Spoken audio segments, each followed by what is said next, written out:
നമസ്കാരം. പ്രധാന വാർത്തകൾ. കോഴിക്കോട് മെഡിക്കൽ കോളേജിലെ സംഭവം സാങ്കേതികമായ അന്വേഷണം ആരംഭിച്ചുവെന്ന് ആരോഗ്യമന്ത്രി. ഷോർട്ട് സർക്യൂട്ടാണ് അപകട കാരണമെന്നാണ് പ്രാഥമിക റിപ്പോർട്ട്.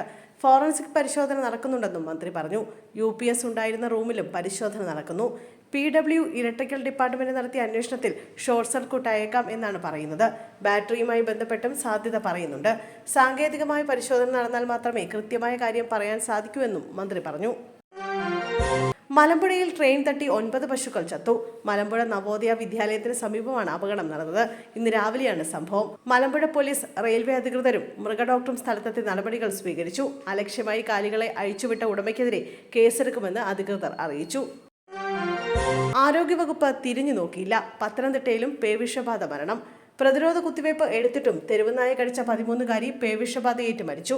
പത്തനംതിട്ട പുല്ലാട് സ്വദേശിനി ഭാഗ്യലക്ഷ്മിയാണ് പേവിഷബാധയേറ്റതിനെ തുടർന്ന് മരിച്ചത്.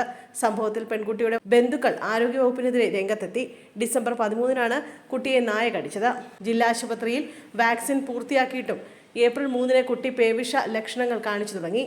കൊച്ചിയിലെ സ്വകാര്യ ആശുപത്രി ചികിത്സയിലിരിക്കെ ഏപ്രിൽ 9-നാണ് കുട്ടി മരിച്ചത്. പബ്ലിക് ഹെൽത്ത് ലാബിലെ പരിശോധനയിലാണ് പേവിഷബാധ സ്ഥിരീകരിച്ചിരുന്നത്. കുട്ടിയെ കടിച്ച നായ 3 നാൾ ചത്തു. നായയുടെ പോസ്റ്റ്മോർട്ടത്തിൽ പേവിഷബാധ സ്ഥിരീകരിച്ചിരുന്നു.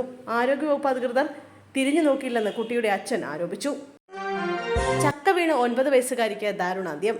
മലപ്പുറം ചങ്കുവെട്ടി സ്വദേശി കുഞ്ഞലവിയുടെ മകൾ ആയിഷ തസ്നിയാണ് മരിച്ചത്. വീട്ടുമുറ്റത്ത് കളിക്കുന്നതിനിടയിലാണ് അപകടമുണ്ടായത്. കുട്ടിയെ ഉടൻ കോട്ടയ്ക്കലെ സ്വകാര്യ ആശുപത്രിയിൽ എത്തിച്ചെങ്കിലും രക്ഷിക്കാനായില്ല.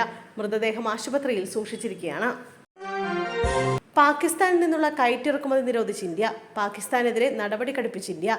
കയറ്റ് ഇറക്കുമതികൾ നിരോധിച്ചുകൊണ്ടുള്ള ഉത്തരവ് വാണിജ്യ വ്യവസായ മന്ത്രാലയം ഇറക്കി. പാകിസ്ഥാനിൽ നിന്ന് നേരിട്ടും അല്ലാതെയുമുള്ള കയറ്റ് ഇറക്കുമതികൾക്കാണ് നിരോധനം.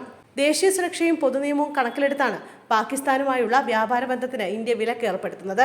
ഇന്ത്യൻ നടപടികളിൽ പരിഭ്രാന്തിയിലാണ് പാകിസ്ഥാൻ. 2 മാസത്തേക്ക് ആവശ്യമായ ഭക്ഷണം സംഭരിക്കാൻ പാക് അധീന കാശ്മീരിലെ ജനങ്ങൾക്ക് ഉത്തരവ് നൽകി. പാക് അധീന കാശ്മീരിലെ പ്രധാനമന്ത്രി ചൗധരി അൻവർ ഉൾ ഹക്കാണ് ഉത്തരവിട്ടത്.